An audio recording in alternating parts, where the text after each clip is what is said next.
औज़ुबिल्लाहिमिनश्शैतानिर्रजीम बिस्मिल्लाहिर्रहमानिर्रहीम अस्सलामु अलैकुम वरहमतुल्लाहि वबरकातुहू। उम्मीद करता हूँ आप सब खैर व बरकत से होंगे और दुआगो भी हूँ कि अल्लाह तबारक व तआला आपकी इस्लाह फरमाए, बेहतरीन मदद और मामरत फरमाए, दिल और दिमाग की रहनुमाई फरमाए और आपको बेहतरीन नफ़ा बख्श दीन दुनिया का इल्म अता फरमाए। आज हम कानून शहादत ऑर्डर 1984 की तीसरी एपिसोड के साथ आप सब दोस्तों के सामने हाजिर है। इरफान हयात बाजवा, एडवोकेट हाई कोर्ट और अल्हम्दुलिल्लाह मेंबर पंजाब बार कौंसिल, अपनी प्रोफेशनल कमिटमेंट के साथ अपनी जिम्मेदारी को निभाते हुए इस नीयत के साथ और इस ख्वाहिश के साथ कि हम यंगस्टर्स के लिए अपनी इस बार कौंसिल से मुंसलिक हर उस शख्स के लिए जो इस मुआशरे में बतौर वकील अपनी ज़िम्मेदारी निभा रहा है बेहतर कर सके और इंशाल्लाह बेहतर करेंगे। इसी ख्वाहिश के साथ आज ये तीसरी एपिसोड है। दो इससे पहले जो थी, चूँकि हमारा जब हमने इसको शुरू किया तो प्लान ये था कि शायद जो कानून शहादत ऑर्डर 1984 है इससे मुतल्लिक़ एक ही लेक्चर जो है वो सफिशेंट होगा, लेकिन जब हमने इसको देखा तो इसमें तो हर जो आर्टिकल है वो अपने आप में एक मुकम्मल डेप्थ रखता है और असर रखता है। और फिर चूँकि ये जितनी भी जुडिशल और क्वासी जुडिशल कोर्ट्स हैं, ट्रिब्यूनल्स हैं, सब पे ये जो इम्प्लीमेंट होता है एक्सेप्ट आर्बिट्रेटर, तो उसके लिए फिर हमने जो हमारा प्लान था वो हमें चेंज करना पड़ा और फिर कोशिश ये की कि चलें मुख्तसर रखें, लेकिन मुख्तसर करने के बावजूद भी लेक्चर जो है वो जिस तरह एक कॉलेज के टाइम का लेक्चर है 35-40 मिनट पे वो चला जाता है। तो कोशिश की है कि इसको हम जो है वो प्रैक्टिकल बात के ऊपर और बेहतर बात के ऊपर आपके सामने रख सकें। तो अभी आज का जो लेक्चर है एपिसोड 3 उसको हम शुरू करते हैं, जिसमें आर्टिकल 46 से आज हम शुरू कर रहे हैं। आर्टिकल 46 ऑफ कानून शहादत ऑर्डर 1984। 46 क्या कहता है? आर्टिकल 46 का मैं हेडिंग पढ़ के बाद में डिटेल्स आपके सामने रखूंगा। Cases in which statement of relevant fact by person who is dead और can not be found etc is relevant. अब आर्टिकल अगर 71 हम कानून शहादत की बात करें, वो जो कि अभी बाद में आएगा, कि वहाँ पे क्या गया कि जी ओरल एविडेंस जो है वो मस्ट बी डायरेक्ट। और इसको अगर हम देखें तो इस आर्टिकल को जो 46 है इसमें बिल्कुल एक दूसरी बात कही गई कि नहीं, एविडेंस उस शख्स की जो वफात पा चुका हो या जो मिल ना रहा हो वो भी रेलिवेंट है, और किन केसेस में रेलिवेंट है, किन सूरत हाल में रेलिवेंट है, इसके बारे में जो आर्टिकल 46 है वो हमें बड़ी डिटेल्स में इस बारे में बताता है। तो मैं आपके सामने ये बात रख रहा हूँ कि आर्टिकल 46 को आपने इस तनाजुर में जब देखा कि वो कौन कौन सी स्टेटमेंट्स हैं, कौन सी ऐसी एविडेंस है जिसकी बुनियाद पर इसको दिया जा सकता है। The exceptions embodied in this article are with regard to number 1 statements or declaration by persons since deceased, declaration relating to his cause of death। इसमें हम इसको कहते हैं डेथ यानी डाइंग डिक्लेरेशन का लफ्ज़ एक आपने सुना है।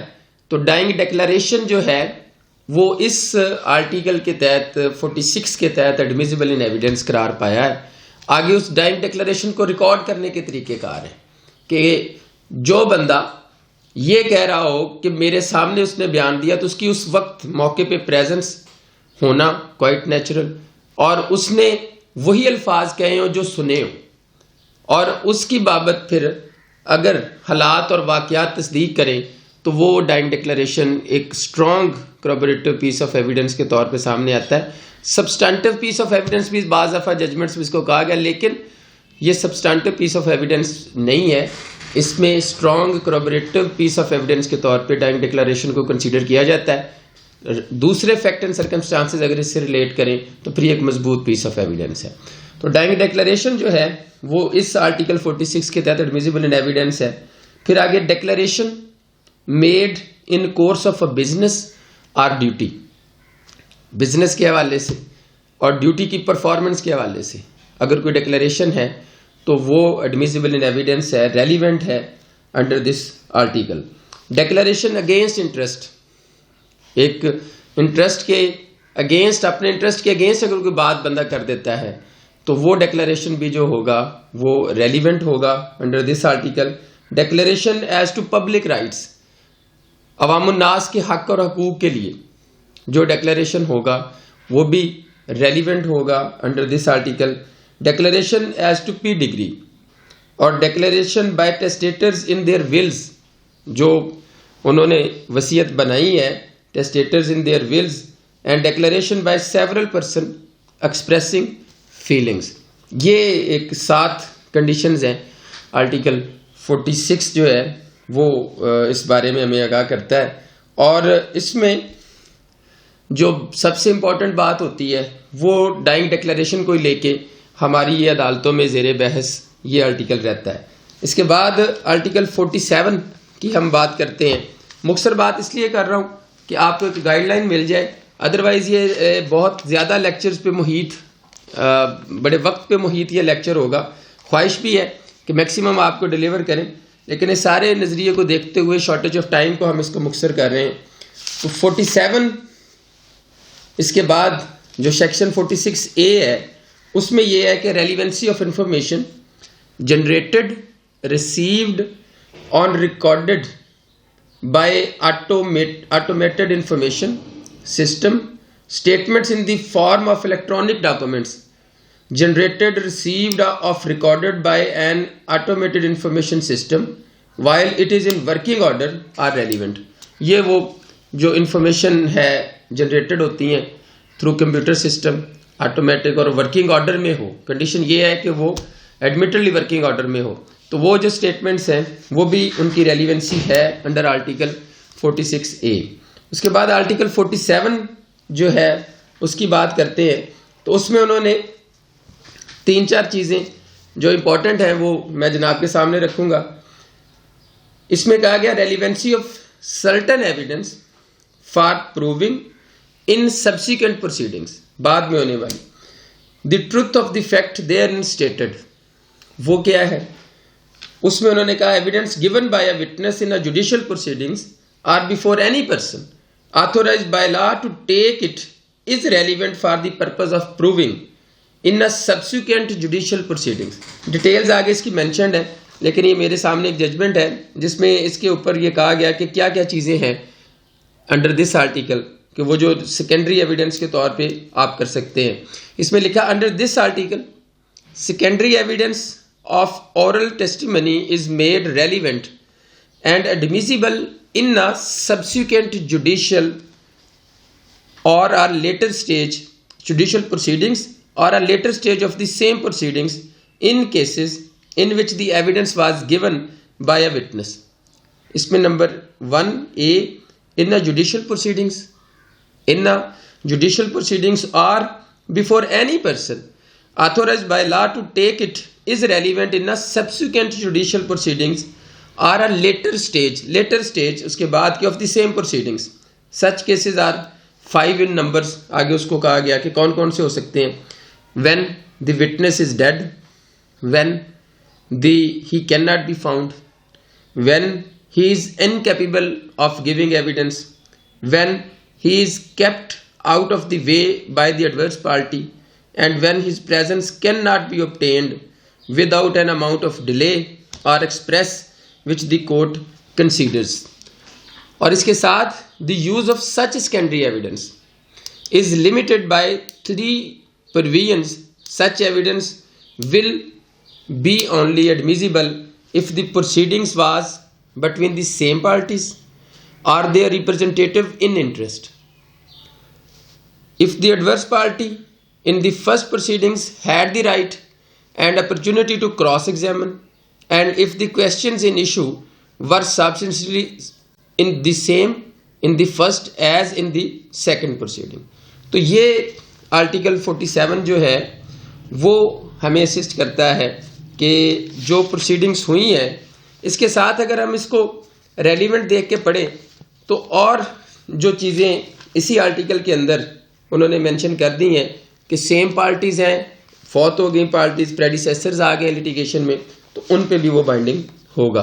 इसके बाद आर्टिकल 48 है entries in books of account when relevant, जो बुक ऑफ अकाउंट की एंट्रीज है वो कब रेलिवेंट होंगी, इंपॉर्टेंट आर्टिकल है। Entries in books of account regularly kept in the course of business are relevant whenever they refer to the matter into which the court has to inquire, but such statement shall not alone be sufficient evidence। ये important है कि वो relevant तो है लेकिन sufficient नहीं है alone evidence to charge any person with liability। उसके साथ उसकी दूसरी जो चीज़ें हैं उसको भी देखा जाएगा। तो आर्टिकल 48 जो है इस बारे में वो ऑनरेबल जनाब के सामने मैंने वो पढ़ा है कि आर्टिकल 48 क्या कहता है। और इस आर्टिकल में जो बात बेसिक कही गई है वो ये है कि वो रेलिवेंट तो है लेकिन वो अलोन जो है लायबिलिटी फिक्स नहीं करेंगे, उसके साथ दीगर सर्कमस्टांसेस को भी देखा जाएगा। आर्टिकल 49 है relevancy of entry in public record made in performance of duty. Any entry in any public or other official book, register or record stating a fact in issue are relevant fact and made by a public servant in the discharge of his official duty or by any other person in performance of the duty specially enjoined by the law of the country in which such book, register or record is kept is itself a relevant fact। मतलब हम कहते हैं कि जो registered document जो है उसको presumption of truth हासिल है। वो क्यों? क्योंकि वो एक जो कॉम्पिटेंट ऑफिसर है जो एक एंट्री उसने की है वो बाज़ाब्ता उस रिकॉर्ड में अवेलेबल है और वो उसके पोजेशन से वो जो एंट्री है उन्होंने बाहर की है कि जो जिसने उसको दर्ज किया था। तो इसमें आर्टिकल 49 जो है इसमें 3 चीज़ें मेंशन्ड हैं। That document must be in the nature of an entry। ये 3 चीज़ें इस आर्टिकल के अंदर हैं। That document must be in the nature of an entry in any public or official book, register or record। Number 2, it must state a fact in issue or a relevant fact, and the entry must be made by a public servant in the discharge of his official duty or in performance of his duties specially enjoined by the law of the country in which the relevant entry is kept। ये article जो है 49 इसके बारे में वाज़े करता है। और इसी तरह relevancy of statements in maps, charts and plans, ये है आर्टिकल 50। आर्टिकल 50 जो है वो प्रिस्क्राइब करता है कि जो चीज़ें इसके अंदर हैं उसमें 3 चीज़ों के बारे में इसने जिक्र किया कि कानून शहादत, आर्टिकल 50 ऑफ कानून शहादत requires the following conditions to be fulfilled before a document can be held to be admissible in evidence. Before the document can be held to be admissible in evidence. Number 1, the document must be in the nature of an entry in any public or other official book, register or record. It must state a fact in issue or a relevant fact. The entries must be made by a public servant। ये जो चीज़ें जनाब के सामने article 50 के हवाले से रखी गई हैं, रेलिवेंसी है स्टेटमेंट इन मैप्स एट्सेट्रा ये सारे की, और इसी तरह relevancy of statements as to the fact of public nature contained in certain acts or notifications। ये आर्टिकल 51 बयान करता है। आर्टिकल 52, आर्टिकल 50 को लेके जो बात relevancy of statements as to law है, इसकी अगर हम बात करें तो इसमें जो लॉ बुक्स हैं जो अवेलेबल है हमारे पास, उसकी रेलिवेंसी के बारे में जो नोटिफिकेशंस हैं जो बुक्स के अंदर हैं उसको इसमें डिस्कस किया गया, उनका रेफरेंस देके कोर्ट पे वो बाइंडिंग होने की पोजीशंस में है। 52 जो है relevancy of statement as to any law contained in law book, जो मैंने एक्सप्लेन किया। उसके बाद article 53, what evidence to be given when statement forms part of a conversation, document, book or series of letters or papers. उसमें उन्होंने कहा कि जी किस किस्म की जो एविडेंस है वो दी जाएगी।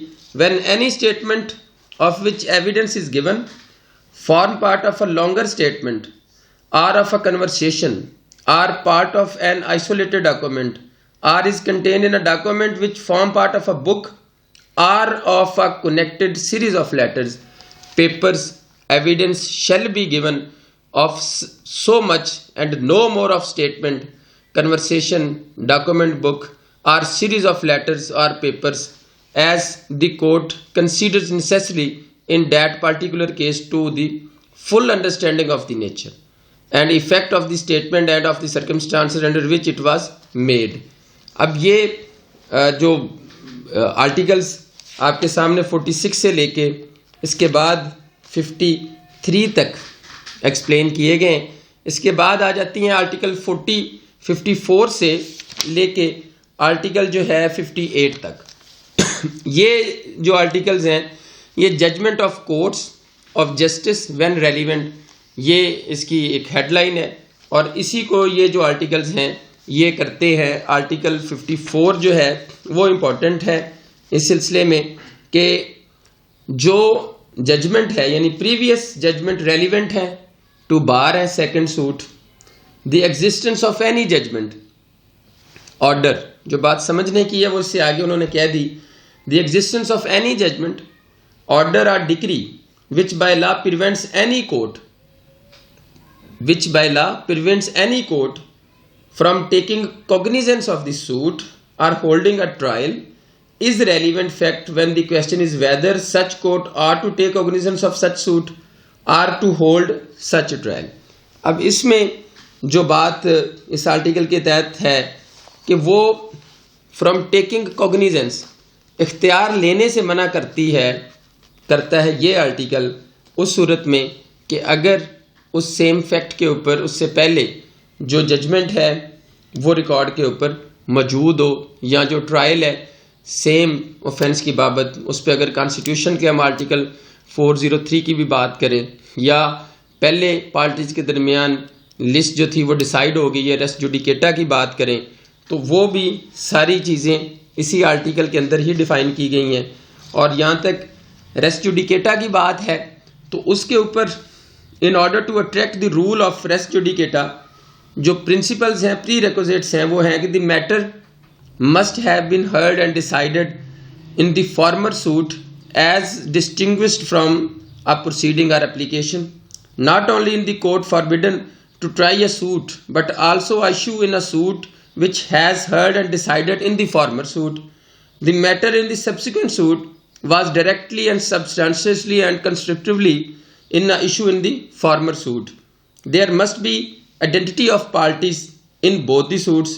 The parties in the subsequent suit have litigated under the same title in the former suit. The court which decided the former suit was competent to try the subsequent suit with reference to the value and the subject matter.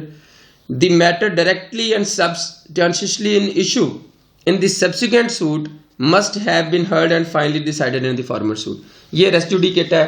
बहरहाल इसी जो article 54 है in short कि जो पहले अगर कोई case हुआ उस पर ट्रायल कंक्लूड हुआ, जजमेंट पास हो गई तो वो फिर प्रीवियस जजमेंट है बार करती है सेकंड सूट को।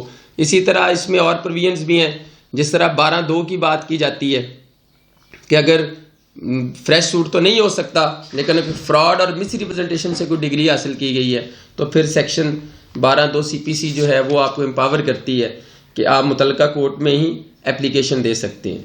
तो इसके बाद आर्टिकल 55 है relevancy of certain judgements in probate.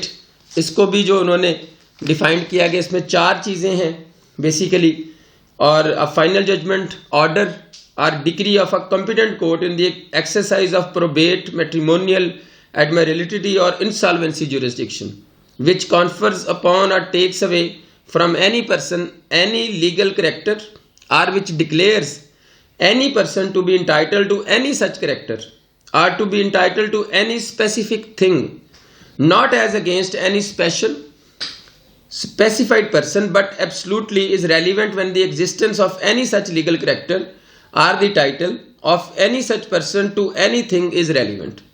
Such judgment, order or decree is conclusive proof that any legal character which it confers occurred at the time of when such judgment, order or decree came into operation, that any legal character to which it declares any such person to be entitled accrued to that person at the time when the such judgment, order or decree declares it to have been accrued to that person, that any legal character which it takes away from any such person seized at the time from which such judgment, order or decree declared that it had seized or should seize. ये सारी article 55 जो है वो आपको explain इसमें करता है चार चीज़ों को, कि इसमें उन्होंने जुरिस्डिक्शन को परटेनिंग 4 टाइप्स ऑफ जुरिस्डिक्शंस हैं, प्रोबेट की, matrimonial, admiralty, insolvency in respect of a legal character, ये डिस्कस है।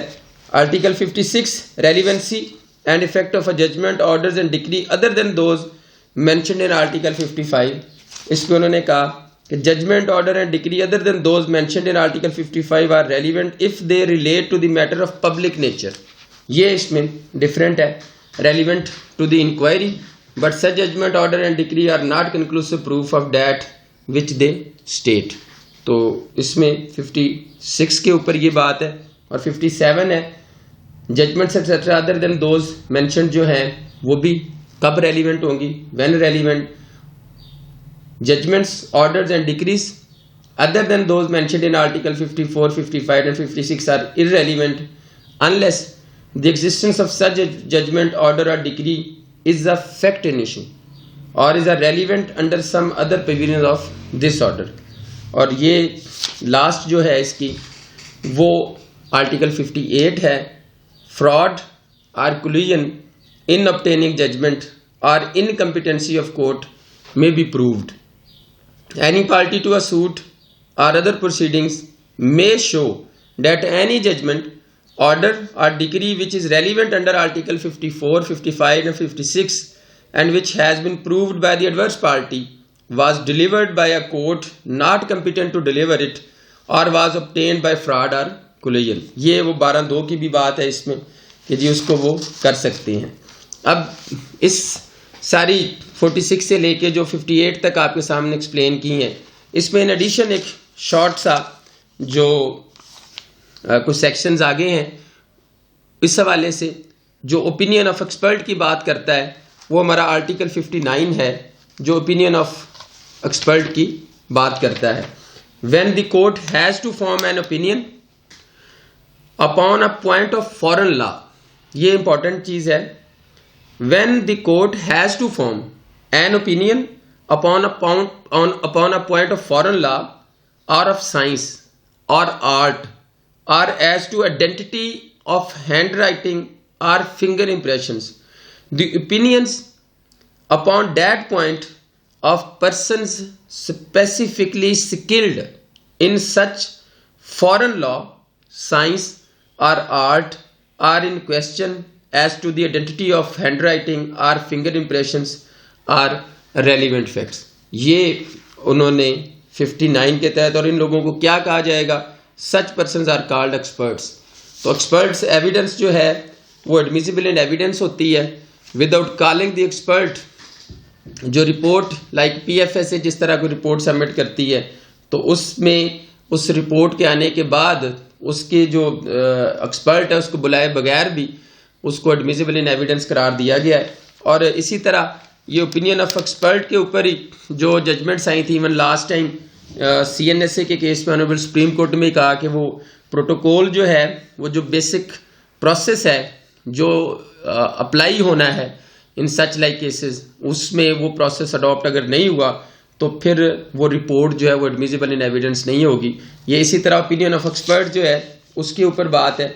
Fact bearing upon opinions of experts article 60 है। Fact not otherwise relevant are relevant if they support or inconsistent with the opinions of expert when such opinions are relevant. और 61 है opinion as to handwriting when relevant. The court has to form an opinion as to the person by whom any document was written, signed. The opinion of any person acquainted with the handwriting. इसमें जो चीज़ें article 61 में explain की गई हैं वो मैं एक फिगर की सूरत में, एक जजमेंट की रोशनी में आपके सामने रख देता हूँ।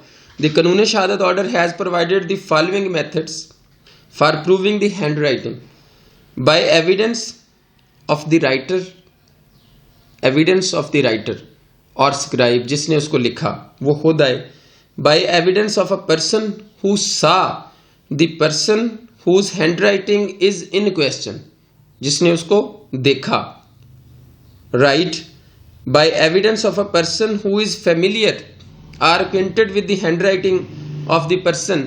Handwriting of a person cannot be proved through a person who is conversant with the signature, and writing of the person whose signature and writing are to be proved. इसमें इस सेक्शन आर्टिकल के हवाले से ये बता दूं कि हमारी प्रैक्टिस में ये चीज़ आती है कि अगर कोई शख्स फौत हो गया है तो उसके बेटे को बुला लिया जाता है कि भाई आप आके तो अपनी इसके वालिद साहब की जो हैंड राइटिंग है या उस शख्स की जिससे आप फेमिलियर हैं उसके बारे में, और वो आके कोर्ट में ऑन ओथ फिर स्टेटमेंट देते हैं कि ये जो हैंड राइटिंग है ये मेरे वालिद साहब की है या उस शख्स की है जो मुझसे फेमिलियर था और मैं इसको आइडेंटिफाई करता हूँ, और वो सब्जेक्ट टू क्रॉस एग्जामिन भी होते हैं। तो ये आर्टिकल जो 61 है ये उसके ऊपर बात करता है। आर्टिकल 62 है opinion as to existence of right और कस्टम वेन रेलिवेंट, वो कस्टम और रिवाज के ऊपर बात करता है। Opinion as to usages tenets और वेन रेलिवेंट, इसमें दो चीज़ों के ऊपर बात है। तो ये वो सारे हैं। आर्टिकल 64 ओपिनियन और रिलेशन वेन रेलिवेंट कि वो कब होगा, और ground of opinion when relevant ये 65 तक। तो ये चीज़ें जो मैंने अभी जनाब के सामने ये रखी हैं सारी, उसमें बेसिक जो सेक्शन है वो 61 और 59 है एक्सपर्ट ओपिनियन को साथ लेके, जो हेल्पफुल है आपके लिए अमली प्रैक्टिस में भी, और इसके ऊपर अगर आप देखेंगे रिसर्च करेंगे तो you have found a sufficient material कि जी वो आपको असिस्ट कर सकेगा। आईसीई के साथ एक छोटा टॉपिक को साथ मिलाते हुए आज के इस एपिसोड में, तो इसमें आर्टिकल 66 है, हेडिंग के साथ है कि करेक्टर व्हेन रेलिवेंट। इसमें सिर्फ दो चीज़ें हैं, दो बातें हैं, वो मैं थोड़ा सा बता दूं। In civil cases character to prove conduct imputed irrelevant, civil cases में वो रेलिवेंट नहीं है। आर्टिकल 66 कहता है in civil cases the fact that the character of any person concerned is such as to render probable or improbable any conduct imputed to him is irrelevant except in so far as such character appears from facts otherwise relevant। वो हो 67 कहता है कि in criminal cases previous good character is relevant। In criminal proceedings the act that the person accused is of a good character is relevant। ये article 67 कहता है previous bad character not relevant except in reply, कि वो अगर repeat किया जाए। In criminal proceedings the fact that the accused person has a bad character is irrelevant unless evidence has been given that he has a good character, in which case it becomes relevant. This article does not apply to the cases in which the bad character of any person is itself affected issue. A previous conviction is relevant as evidence of bad character. जो साबका सजा याफ्ता होगा बंदा उसकी वो consider होगी। ये आर्टिकल 68 है। और character as affecting the damages in a civil cases the fact that the character of any person, civil cases में any person is such as to the effect of amount of damages which he ought to receive is relevant. ये 69 हमें बताता है। तो आज इस episode में हमने आर्टिकल 46 से लेके 69 तक आपके सामने रखे, जिसमें 3-4 जो थी वो मेजर चीज़ें थी। एक वो डैंग डिक्लेरेशन जो आर्टिकल 46 के अंदर है, उसके बाद रेलिवेंसी है जजमेंट्स की, आर्टिकल 54 है, फिर उसके बाद ओपिनियन एक्सपर्ट आ गया, आर्टिकल 59 है। 61 आर्टिकल के तहत जो फेमिलियर है विद द हैंड राइटिंग वो उसकी स्टेटमेंट दे सकता है। प्रीवियस जजमेंट्स की बात हो गई है, उसके साथ साथ रेलिवेंसी आ गई है इंट्रीज की, बुक इन अकाउंट्स की। तो उम्मीद करता हूँ कि ये आज का जो लेक्चर है, आज की जो एपिसोड है, ये कानून शहादत ऑर्डर 1984 को लेके आप सबके लिए इंशाल्लाह हेल्पफुल होगा, फ़ायदामंद होगा। इसमें जो कोशिश की गई है वो बुक से रिलेटेड करूँगे। अपना ढेर सारा ख्याल रखिएगा। अस्सलाम वालेकुम रहमतुल्लाहि व बरकातहू।